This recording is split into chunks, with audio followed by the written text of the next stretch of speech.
Everyone's again. Yes. Yeah. Yeah. Okay. But any general questions before we start, or are we to just plough straight in, or has anybody got any major things they'd like to bring up? Nothing major. No. Shout then if you have. Okay. I'll go into full screen mode. And if we need to stop and break off for a few minutes, of course we can. Okay, so it's a very unusual module, is this Future Strategic Challenges. It's almost partly seen case study, unknown questions, closed book. It's a very strange one. But what do we need to do? Well, this is from the SIPS guidance documents. You need to develop knowledge and research skills for some reason, and you'll see why in a minute. Source relevant literature, assess the validity of the literature, and justify arguments, evidence-based approach in a closed book exam. Just let me go to the...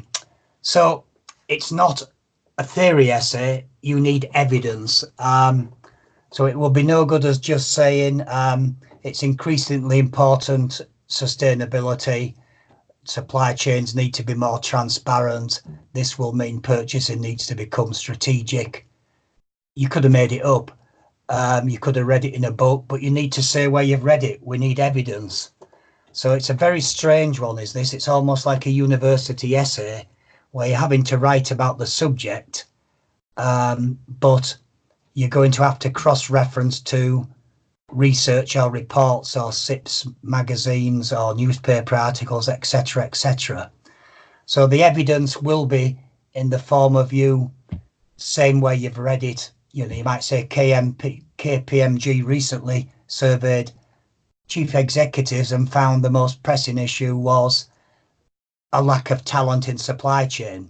And that would be a good way of providing evidence and pushing in a relevant factor.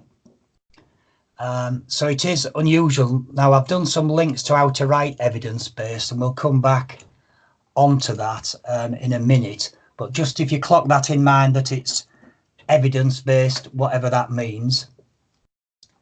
The research then, and again, I've taken this from various SIPS documents, gather the data from wherever, make sure you've got some academic sources, i.e. it isn't all from the Sun and the Mirror. Make sure it's from quality places like supply chain management, or journal articles, or research from professional bodies. Quite worryingly, the SIPS talks about primary data, which obviously if you do research, which we do at university, you can have primary, which is new, or secondary, of course, which already exists. And primary, of course, has got more importance. It's newer, it's collected for the purpose, but it's time consuming, costly, and you'd only 4 weeks on this theme. So you think, why have they mentioned it? It is a good question. So it says you need to consider the time it takes. For example, will you carry out a questionnaire or interview? Which is a bit of a bombshell. Secondary data already exists. It should be where you start. So review existing data first, identify any gaps that can be addressed through your own primary data gathering. With the data gathered, you then need to make sense of it. Do your findings agree? Is there inconsistencies? Hopefully there'll be people with different opinions, different views of the future. And if you don't agree with the secondary data, what does your primary data indicate? Look for anomalies and correlations. Try to identify trends, make sure they're supported by evidence. So, what am I saying here? SIPS have been very cautious with this, and they did suggest people bought a research case study book, which, but this isn't a research project in that you're supposed to conduct primary research, in my view. But I think if you ask your colleagues their opinions, or maybe your senior managers, or even suppliers, or even your fellow students, that would suffice for saying you'd sought opinions from one or two people, but we don't want you going around designing questionnaires. And it could be a bit over the top, but SIPs have said about that you might use primary. I think what they're really saying is primary research, of course, is best. So as long as you recognise that, and if you're using secondary data only, it might not be as relevant as if it was primary data. Anyone, any questions on that? Is everyone clear on that? I think we've lost everyone. What has happened to everyone? Hello? No, yeah, sorry, just the mute. Yeah, everything's Oh, that's okay. No, that's fine. I had an awful feeling I'd lost the line. Sorry about that. Yeah, I just thought, oh no. So it's a bit of a bombshell, that, isn't it? Yeah. About the primary, but I think it's not it isn't a major research project on primary data. The project is about, can you use data to build arguments? So a little bit of primary. I know it's only 2 weeks to exam. If it isn't possible, it isn't possible. You aren't going to fail on that, but it wouldn't do any harm. Is that okay? Has anyone else got any comments there? Nope. No. No. Had you all picked that up, or am I speaking to the converted?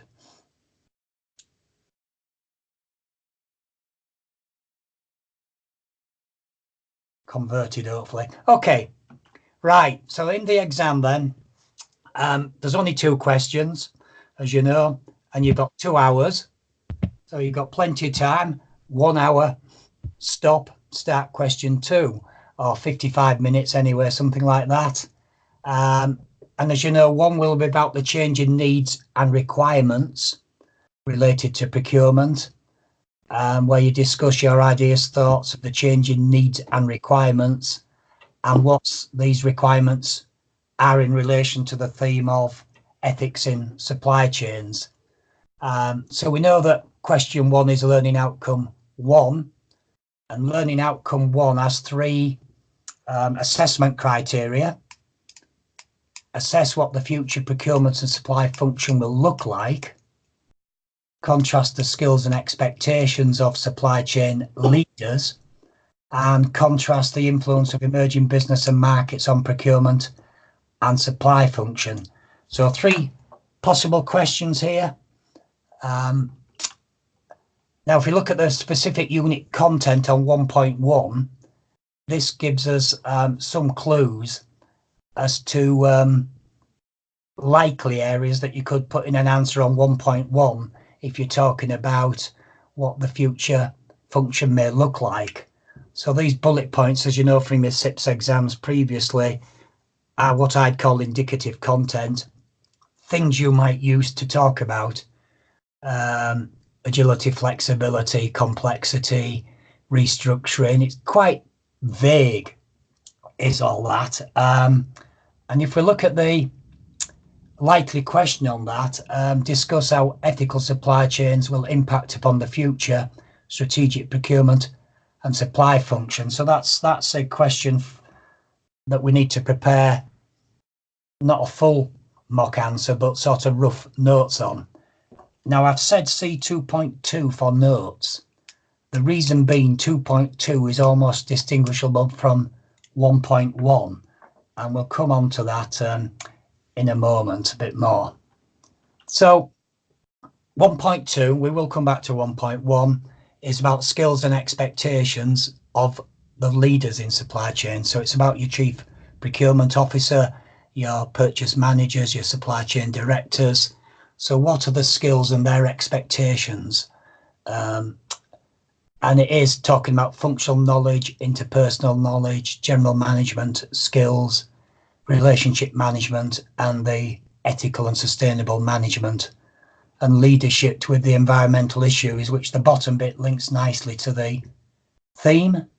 So the likely question area, of course, from that then is discuss the impact of ethical supply chains on the future skills and expectations placed on strategic procurement and supply leaders.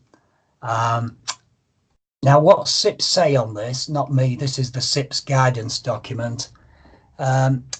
the useful stuff you might want to look at is our procurement team leader paper. Maybe look at the salary survey pages. Maybe look at the behavioural procurement document. Perhaps review the 6 global standard, because it will tell you what the skills, leadership skills are in the leadership module that are required going forward in procurement. And it suggests you might do a skills gap analysis on yourself. You can do that on the website to identify skills areas that you need to advance your professional capabilities. And then there's a position of practice paper on soft skills. So generically, they're saying no matter what the theme is, they might be useful background for you to read up on. Interesting enough, 1.1, they offer no guidance at all on that, which is very strange. 5 out of the 6 subsections they give guidance on. 1.1, which is what will the function look like, there's no guidance, and we'll come back to why that is in a minute. So 1.2, future skills and expectations, it's a huge area, and if I could just look at some of the aspects there. We've got skills and expectations. This is taken from the SIPS Supply Century reading, which was a major survey by SIPS on the future of purchasing. It's in the recommended reading, and it was 2016, which is important because obviously that's 3 years ago now. And they suggested strong leadership, social intelligence, technological skills, moving from tactical to deal maker, value creator. So purchasing will become more strategic. Operational procurement might not be done by procurement. Strong relationship management, influencing skills, commercial knowledge, more influence over the entire supply chain and value chain. Smart procurement leaders might embed teams into other business functions. Professionals will need to be more creative, persuasive, visionary, strategic. Big list, but it's all in the SIPS Supply Century. I've not done the preamble there on it, but if you look at the document, it'll say something like 1,000 purchasing professionals were consulted, industry experts, etc., etc. And that's important context for your evidence, so it isn't just your opinion. You can say SIPS Supply Century suggests these are the major skills and expectations. Backed up from this then, they suggest that we should read the Hays Salary Survey, where 3,000 professionals were surveyed in 2018. And it says there's no change in that communication and soft skills are seen as the most important. Communication soft skills remain high. Other skills such as leadership in the public sector are high. Public sector says that. And that's in the Hays Salary Survey. So that's talking about communication and soft skills. That was details from the survey, which shows the skills requirements mapped to the SIPS global standard. So when I get my brain in gear, so you can see advanced professional, they're all 80% communication soft skills. Well, advanced is 90%, and you can see the others in rankings there. So it does slightly change as you go up the levels, which is what you'd expect. And leadership is obviously important if you're a leader. It's not so important if you're operating at the lower levels. So that's the Hays survey, which has got some good data in it. Deloitte did a big survey, a huge survey from various countries in the world, and they interviewed 500 procurement leaders in nearly 40 countries and found they're the important aspects: advocacy, leadership, decision-making, talent, capability. So talent recruitment, talent management, talent development is a major theme in all this literature, that it isn't just about the team you've got, it's the team you're going to need and the team of the future. Obviously, digital procurement and digital skills are huge. And obviously on ethics, transparency in the supply chain is immense. And the use of balanced scorecards is also very, very important. And that was a survey from Deloitte in partnership with Odgers. Goes on a little more there. Leadership traits and some percentages. 52 are confident suppliers can meet their growth. Procurement, though, believe their current team don't have the skills and capabilities. And leaders are spending less than 2% on training, but that's an increase, or a bigger percentage of spending that than there were in 2017. And 3/4 of the leaders said their team possessed little or no capability to maximise digital technologies. So the theme of digital technologies is a major challenge for procurement, but it fits under one of the other learning outcomes on innovation and technology. But it is a general theme that's running through this. A little more there. There's a survey from BSR there, a very important survey on the future of supply chains, about CPOs need to understand market dynamics.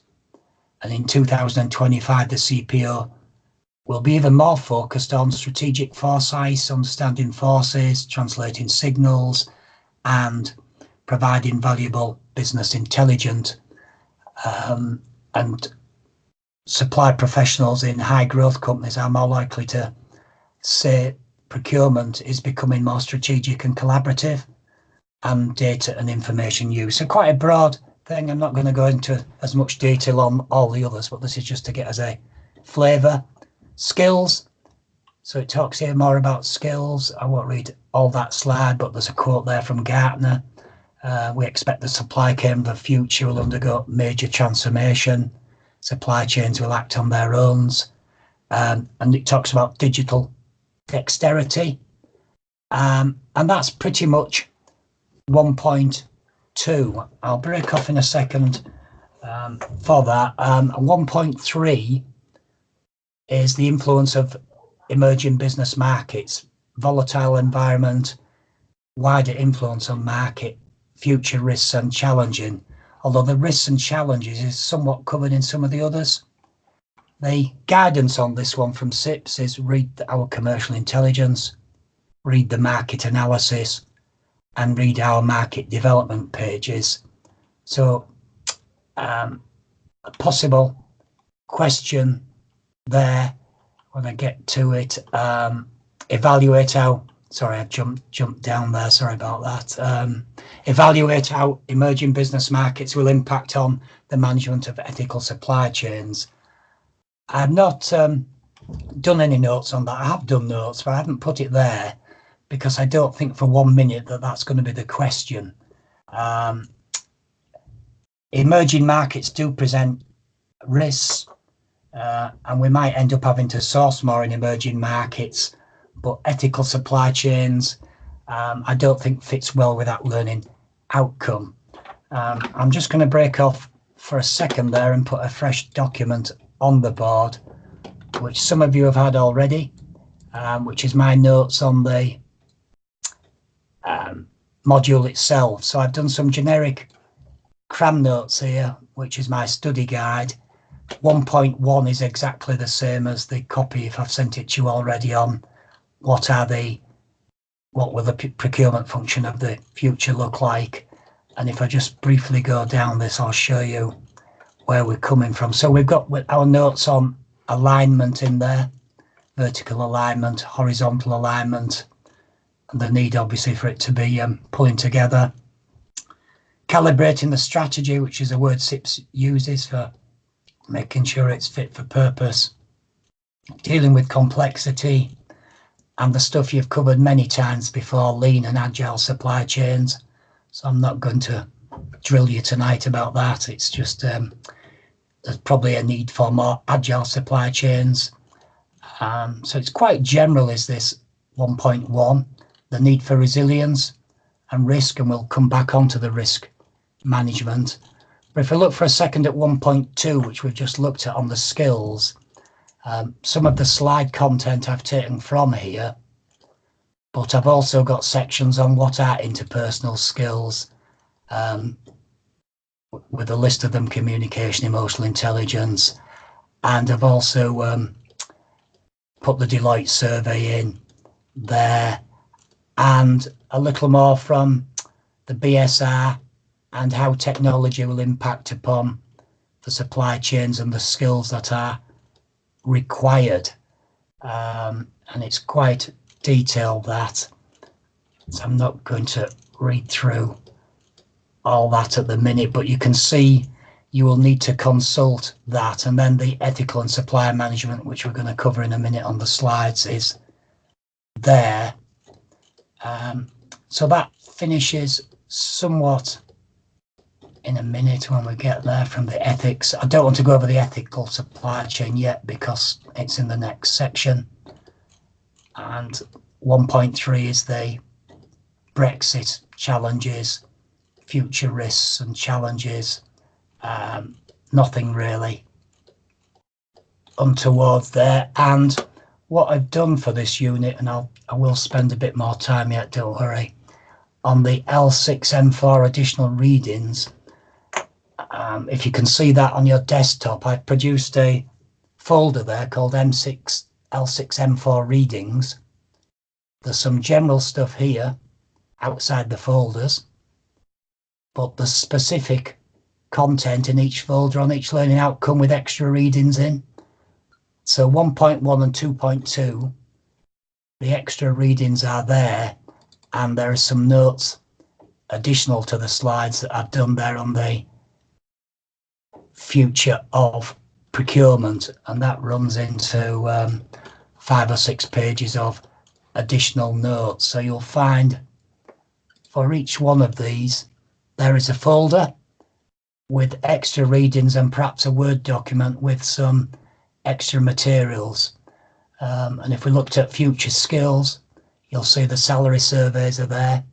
You'll find the various other research that I cited are in there, and there's some Word documents in there with the extra readings.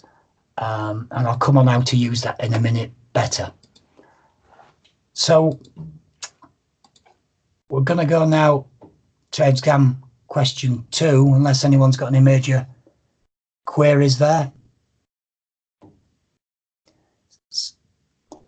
Sorry, Dave, I was just wondering, Yeah. learn outcome you just covered, are we not meant to link it into the ethics theme, or is that what you're going to go into next? Or Yeah, that's it. It is. It does. Yeah, I'm sort of gonna. I couldn't decide whether to weave that in now or later. I thought, well, I'll go through the generic and then we'll try and weave it in. But yeah, fair question.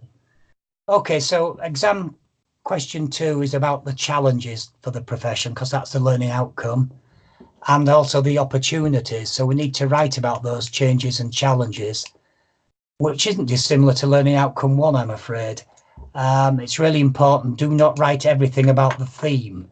So the important thing is, going back to the question just asked, is the questions are not strictly about just the theme. Can you write for England about ethical supply chains? It's can you link it to the module content? So it's can we link ethical supply chains to 1.1, 1.2, 1.3? So it's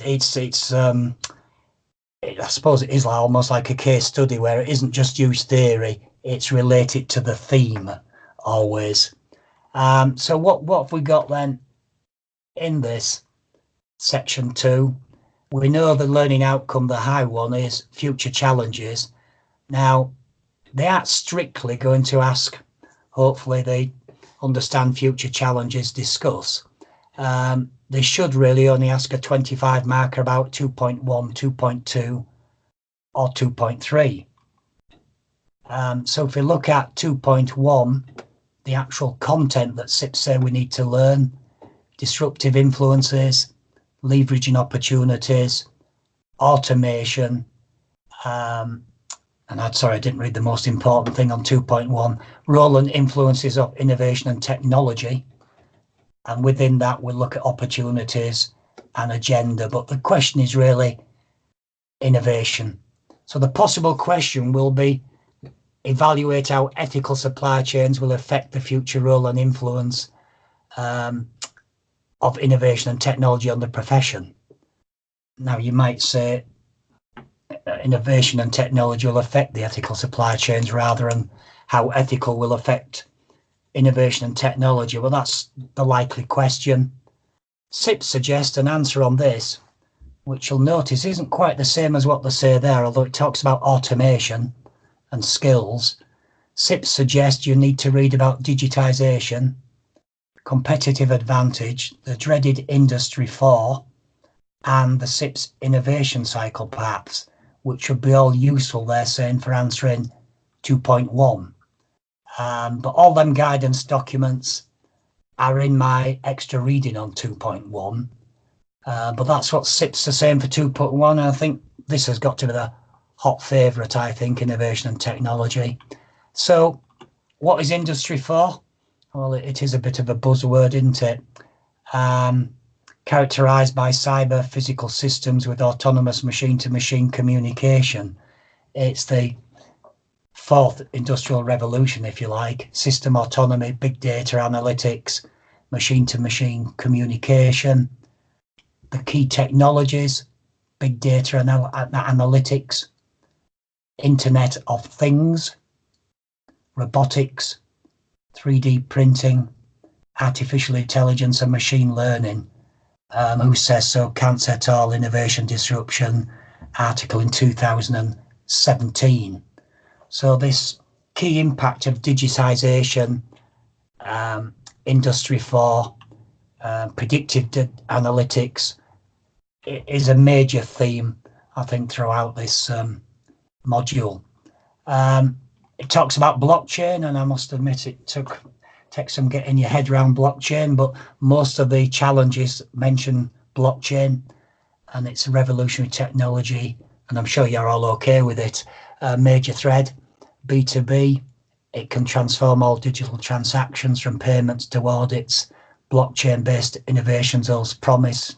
It can be used in smart contracts, enhanced purchase order management, and importantly, relating to ethics, it helps us have visibility and traceability, and real-time settlement, P2P, it helps that. And that's taken from the GEP research and blockchain technology.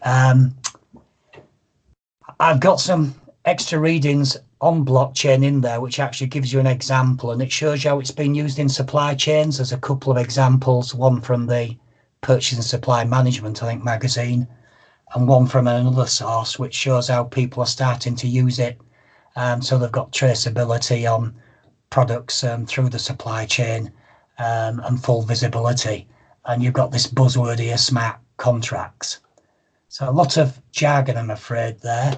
But if we looked just for a second, if I go to 2.1, the folder, and within there on the blockchain one, the Word document in there, if I can blow that fully up, talks about what blockchain is. I'm just looking here, someone might have dropped out here, I'll just try that. And then it gives a more detailed example of how blockchain can be used, and it gives you a link to the example of how it can transform, and it gives you there how it actually works, where you're adding the digits to the blockchain ledger.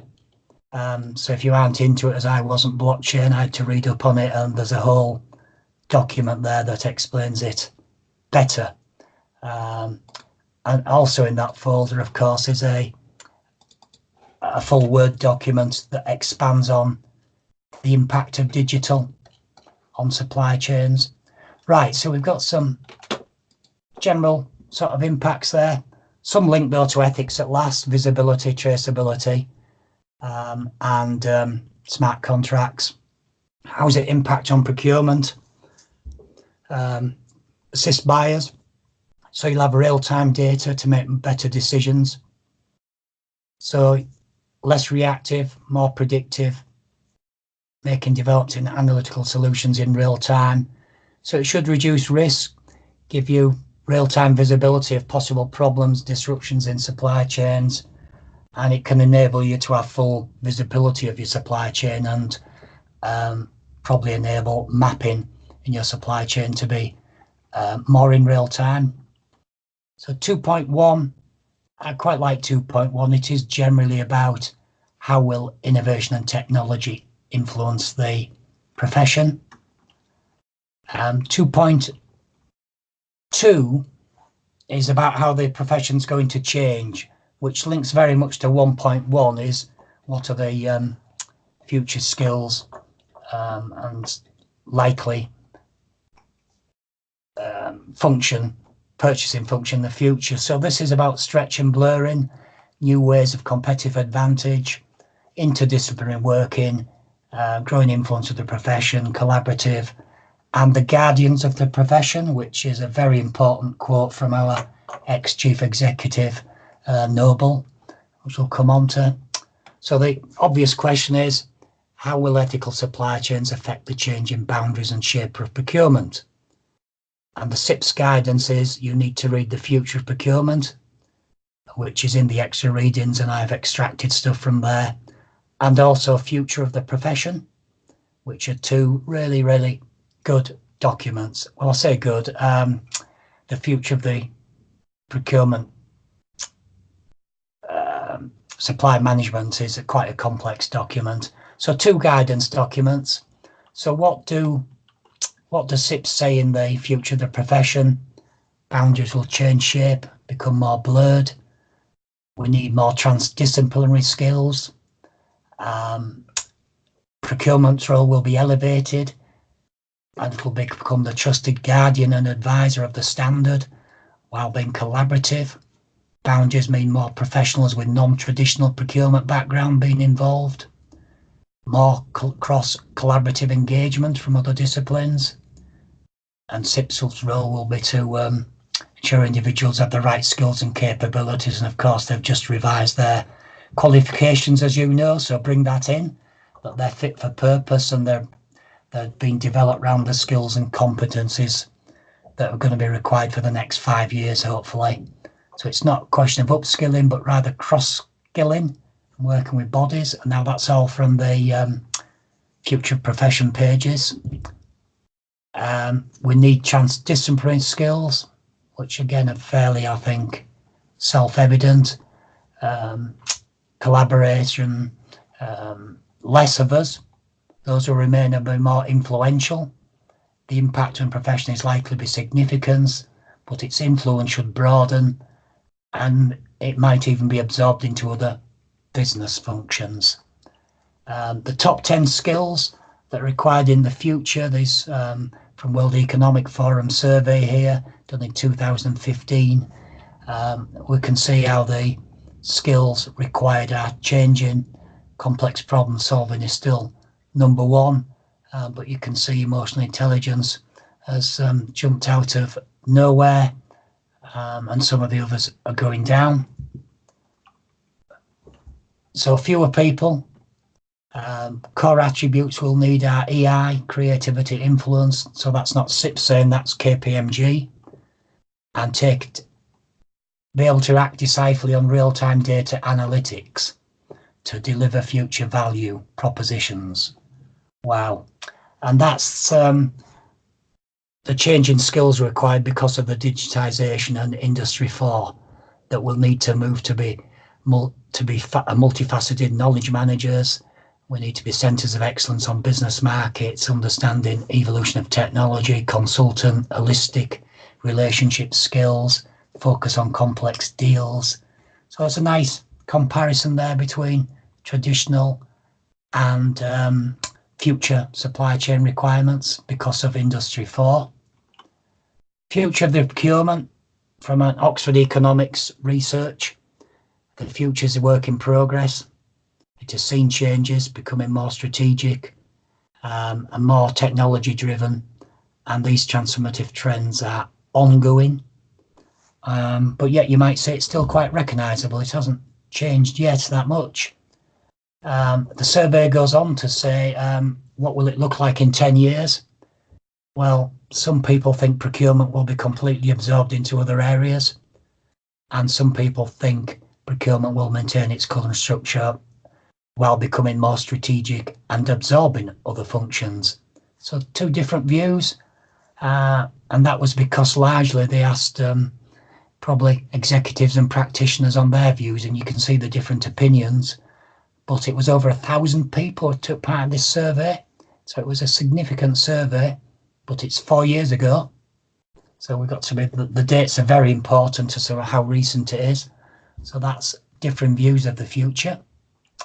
Future roles, and this is the important one from David Noble, who came out with a very famous citation that guardians will be the guardians of the future, but he's actually saying 4 things. The profession will be made up of 4 roles: architects, guardians, enablers, and analysts.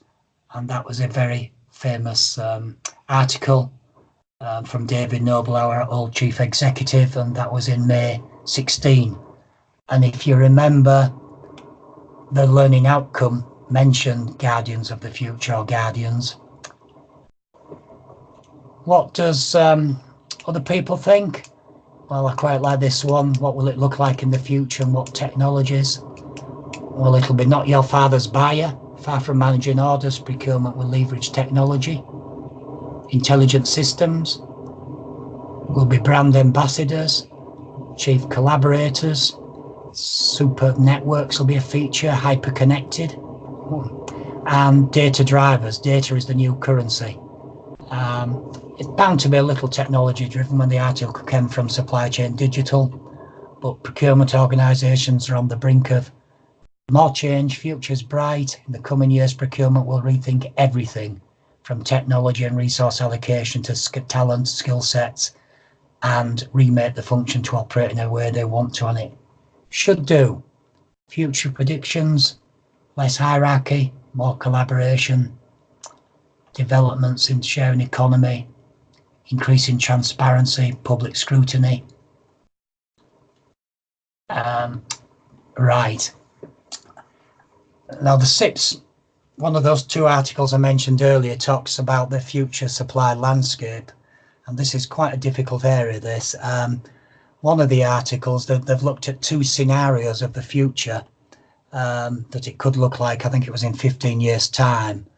One future is supply markets are made up of titans who have high market share and dominate.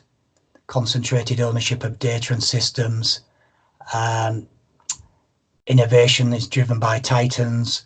Price and hard quality measures trump brand. And the other possible future is fewer very large firms, more smaller ones, more diverse. Regional networks. Innovation slowed because there's less investment. Survival success come from network strength.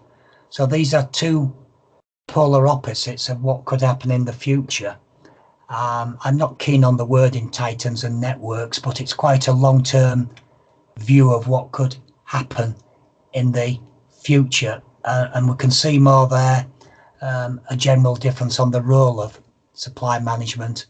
In the titan scenario, it could be about risk management and rapidly adapting business strategy, and if we have the network future, it could be about network strategizing and coordination. Now, I have covered that in my revision notes on the standard L6 M4 guide, just as a, but I think it's possibly more related to 1.3 future market impacts on procurement. But it's there, I'm afraid, in the guides. Don't go and learn every single box in there, but just have a broad understanding of that. So the 5 themes in the SIP Supply Century article: the emerging role of technology and disruption it's going to cause, the boundaries of profession stretch, change shape, professionals may need to do professionals with non-traditional procurement background might undertake the role of procurement.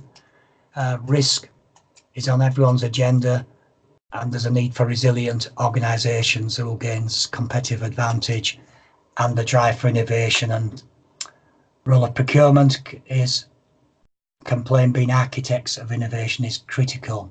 Huge area So we might say, so what? Well, the BSR research suggests we need to plan for the impacts of automation, build responsible sourcing hubs, digitize supplier assessment and engagement, which would link to ethics. And obviously, these supply databases, which I'll discuss in a minute at SEDEX and EcoVadis, and general real-time data could be important. Strengthens transparency and disclosure. Again, that relates to ethics. And embed climate smart procurement planning. Wow. So that's 2.3. It's a huge one, isn't it? Sorry, 2.2. 2.3, the future challenges for the profession. It's odd because the learning outcome too, so if I can just call this up for a second, just to show you what I mean. There we go, sorry. Yeah, if we look at the actual unit content, the module itself, we've got 2.1 is, sorry, 2 is the future challenges of procurement.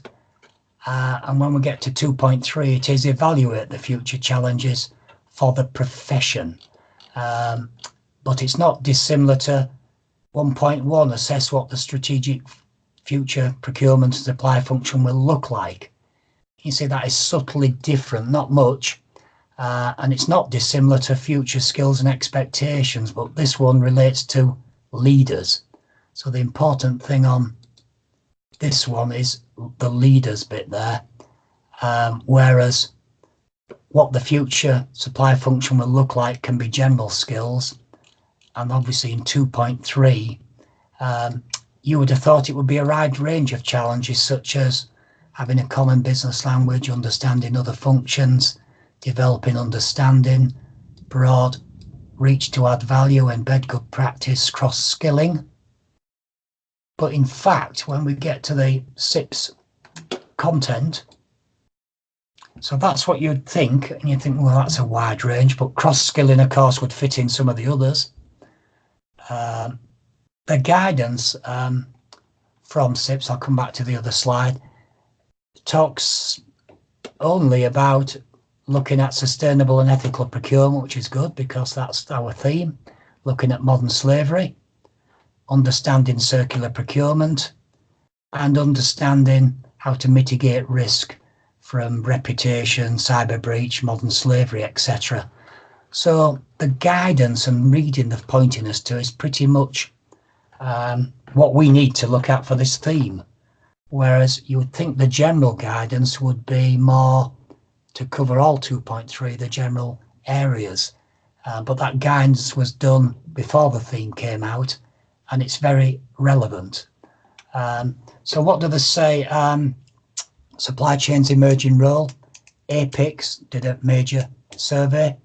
We've seen supply chains become more strategic. Supply chain professionals are now not only working in the back room, they're evaluating customer demands, and increasingly they're monitoring ethics. So we're on to it at last. Okay, so if you like, I could have done this first, and someone asked a question on that. How much do we go into the theory of ethical supply chains? Because that is our theme, but we haven't to write for England about ethical supply chains. So we need some definitions, of course. So I've put together 3 very good definitions there. Feel free to research your own. But I do like the upstream, downstream, Christopher definition of supply chain management. And the supply chain not simply being a linear chain, it's a network. So either of those 2 are very good. So 2 simple definitions. Got a good definition here from KPMG of ethical supply chains. But notice it could be also mean ethical sourcing. And they're saying it refers to labour practices and environmental impact, and ethics such as bribery and corruption are also linked. So it's a huge area. So I like that definition. and I like the reference, it's easy to remember. Some authors don't make a hierarchical distinction between the terms business ethics and social responsibility. Some use them interchangeably. Others suggest ethical responsibilities are encompassed in social responsibility, and I would tend to agree with Carol there. CSR is almost applied business ethics. Carol says there are 4 hierarchical duties in CSR, and if you remember from your studies, Carol developed a pyramid to say the responsibilities went through a hierarchy from economic responsibilities, legal, ethical, to voluntary, discretionary. So the Carol's pyramid is a nice, easy concept to remember aspects of CSR. So that's business ethics, social responsibility. Ethical issues, what do we need to discuss? CSR, sourcing, fair trade, low carbon, freedom of employment, pay and conditions, anti-bribery, environmental, human rights, child labour are just some of the issues when building their supply chains, especially when they extend beyond their own borders. And somewhere in here eventually sustainability appears. And really, I think from the exam point of view, almost sustainability equals corporate social responsibility equals ethics in supply chains. Not quite true, but it's near enough from the point of view of linking the topics. And sustainable procurement takes the wider view and obviously considers the triple bottom line, environmental, economic and social. And it's becoming fundamental for purchases to ensure they have sustainable supply chains. And we need to understand this when we're selecting and managing suppliers. Who says so? SIP's procurement topic, sustainable and ethical procurement. So that's an overview. I'm sure you've done it 1,000 times. Sustainable procurement from the international standard that only came out in 2017. Procurement has the most positive environmental, social and economic impact on a whole life basis. So a good definition of sustainable procurement. You might also want to have sustainable development definition or sustainability there. And one that repeats throughout all these SIPS papers is the new circular economy and circular procurement, which is a move on from reuse, recycle and all that. So it's moving away from a linear supply chain to understanding it as a circular, where we're trying to keep products within the chain for longer and trying to recover the materials more. So it can be defined by which, in the case of public sector, public authorities purchase works goods to contribute to closed energy and material loops in supply chains while minimising and avoiding negative environmental impacts. So a bit of a big definition there. And the circular procurement then is considering product from design to disposal. So usually we just considered sourcing. So circular procurement encourages not just professionals to look at the take, make, dispose linear economy. We need to consider how we can maximise the lifespan of products through repairing them, reusing them, and how we reuse and recycle once they've reached end of life. So it's a hot topic, and other areas you can bring into an exam question on this can be reverse logistics, total cost of ownership, and life cycle costing. And that's from one of the recommended readings from the SIPS guidance, and you can see there it's a procurement topic, circular economy from SIPS. So what does it mean for us? Well, there's a process there outlined by SPP. We need a policy strategy. We need to engage with the market. So it's a different approach. We need to have a particular tender process. We need to use contract management, asset disposal. The public sector quote 3 models of circular procurement, possibly buying and sell back, buy and resell, or using product service systems. And there is more detail on that in the extra reading. So that's 3 circular procurement models from the public sector. Other issues, life cycle costing and eco labels. So it's a huge area, right? So what evidence have we got that we're going to put in an essay about the importance of ethical issues, other than us just saying SIP say it's important? Not probably good enough, so we need more evidence. Some recent articles from Supply Management. Woolworths turns waste beer into bread, and that's a case study of them making use of byproducts. And June of this year, Google announced that they're going to have circular economy goals in their supply chain: zero landfill, zero waste, better water usage, etc., etc. And they're also going to use near the bottom artificial intelligence to implement further innovative ways to manage resources. And they talk about data-driven circularity. Bit more evidence there. Momentum towards greater scrutiny.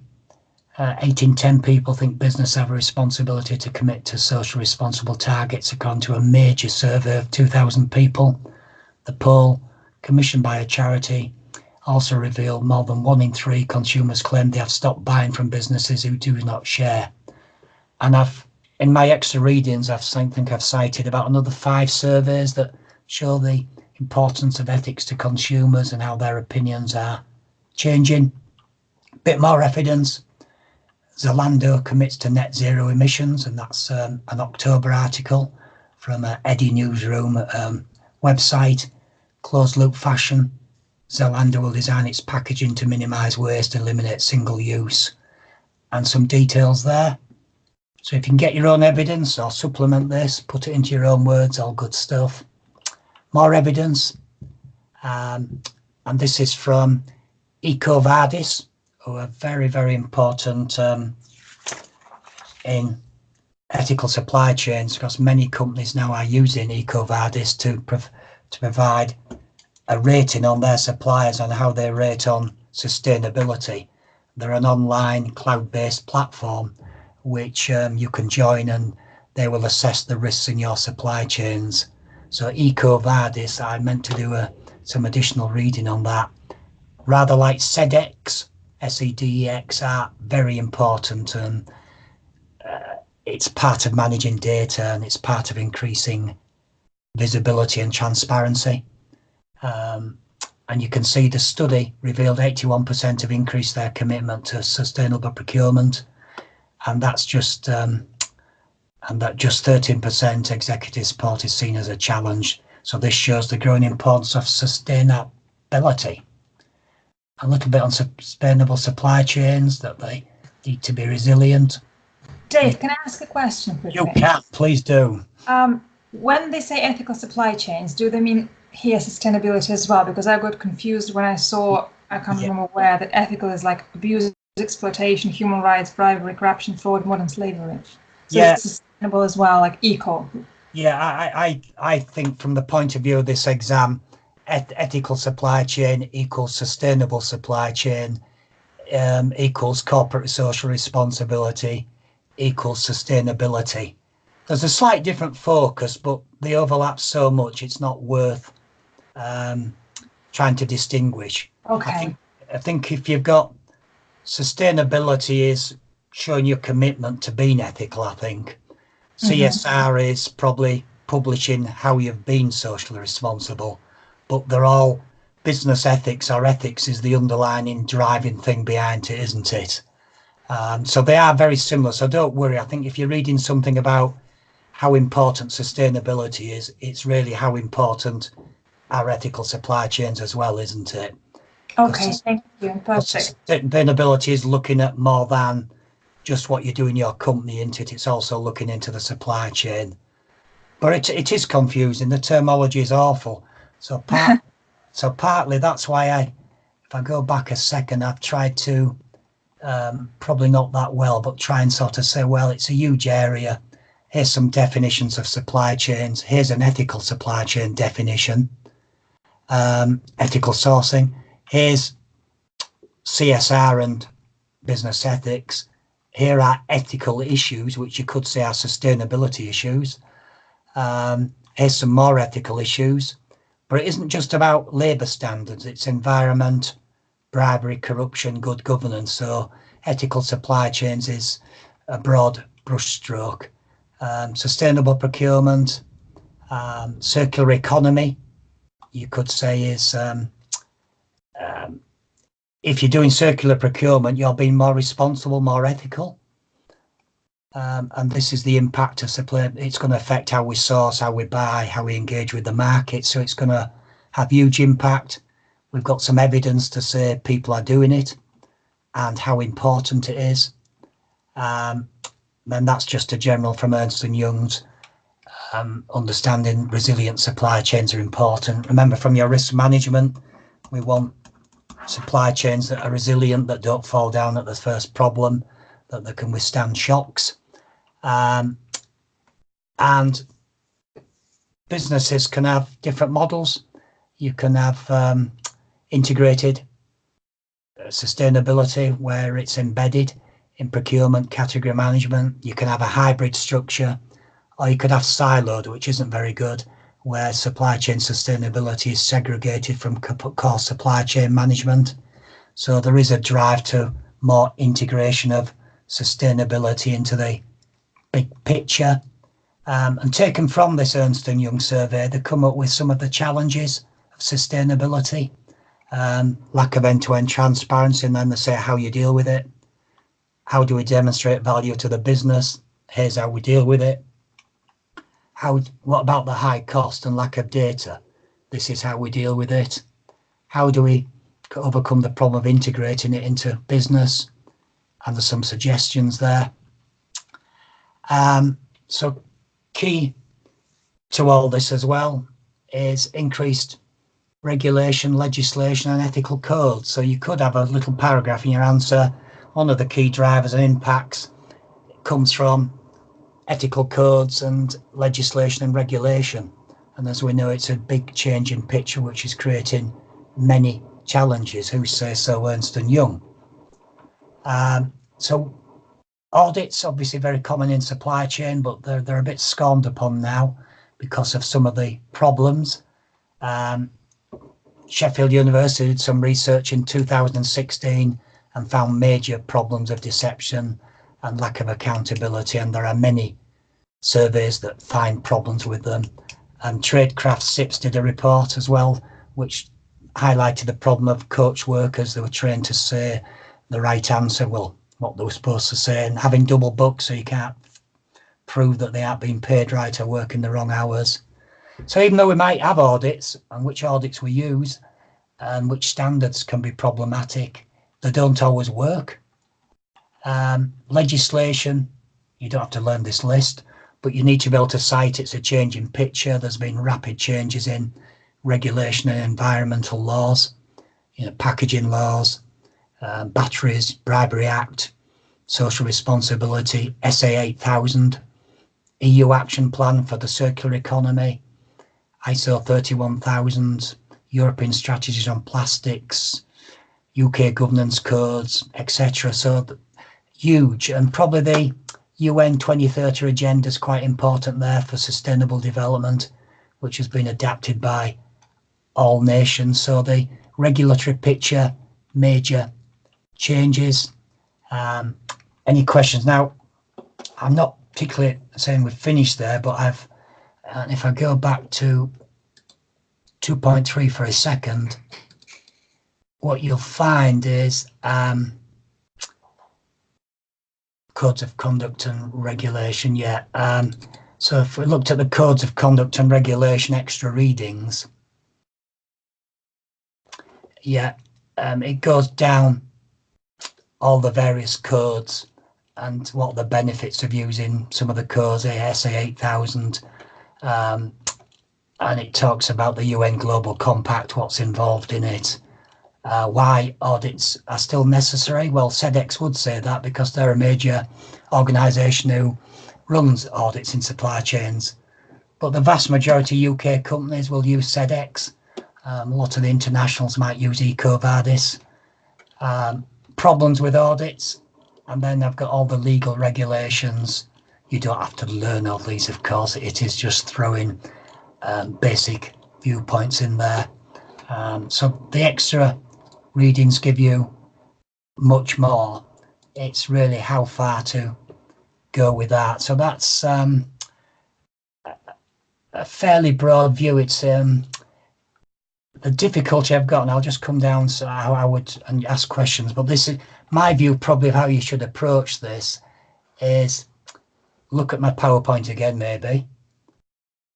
Click into these boxes and look at the extra readings for each one. But we've got a load of articles here, so perhaps on the UN Sustainability Practical Guide, you might just open that and have a look and think, yeah, I could use some of that in 2.3, or I could use some of that in 1.2, or perhaps you might think, well, no, that should just go into 2.3. It shouldn't be there. It wants moving in. So you don't have to read through all these. You can see L6 1.1, 2.1, 3.1 there. Those are the transcripts from the videos on the SIPS website. So you can see there I've downloaded and they're in a PDF document, and I've used some of those in my presentation. Eventually when it decides to open. Yeah, how to study, and this was where they yeah, that was only 2 pages. So each of those are just the extra readings, and then these are the extra reports that are referred to in my PowerPoint. So some of these, I think if I'd had time, I might have moved into the folders. But it is, I think, a question of you don't need to find much more. It's really, can you put a package of sort of evidence together for each of the possible questions. And if we just look at the questions a second, I've got all 3 of them together on this document there. If I could blow that up somewhat. And I don't think they'll be any different. I'm sort of 90% confident these will be the questions looking at the exemplar on the mock. So question 1, discuss how ethical impacts on supply chains, discuss how it impacts on future skills, or 3, which I don't think will come up for 1 minute, but we can't take that risk, how emerging business markets will impact on it. So 3 possible questions there, and of course 3 possible questions for learning outcome 2. And I don't think there's any other way but to prepare some type of skeleton answers, but some of the evidence will do for 2 or 3 of the questions. What we mustn't do is have one centre say that went in and just cited the same theory and the same standard answer. So you can use the same sources, but you do need to somewhat write your own style. So if I'm being very cynical, it is about writing a good university essay, introducing the topic, some of the issues, defining some of the terms, and then your 4 or 5 paragraphs with line spaces, and then a final conclusion. Very, very important to have a conclusion at the end of any of these essays, and make sure you've cited evidence. So from your balloons point of view, isn't it? It's the topic, ethical supply chains, and then whatever the question is, you're linking to that, and to that you've got to link evidence. And then you've got to think, how am I going to conclude this? I think there are going to be so many different answers, it'd be quite difficult to mark for an examiner. So if it's a good read and there's some valid points in it, it should be a pass, is my view of it. Right, I can stop that recording there if we want, or has anybody got some questions that we want to record in there? Or do you want me to stop recording there? I'll stop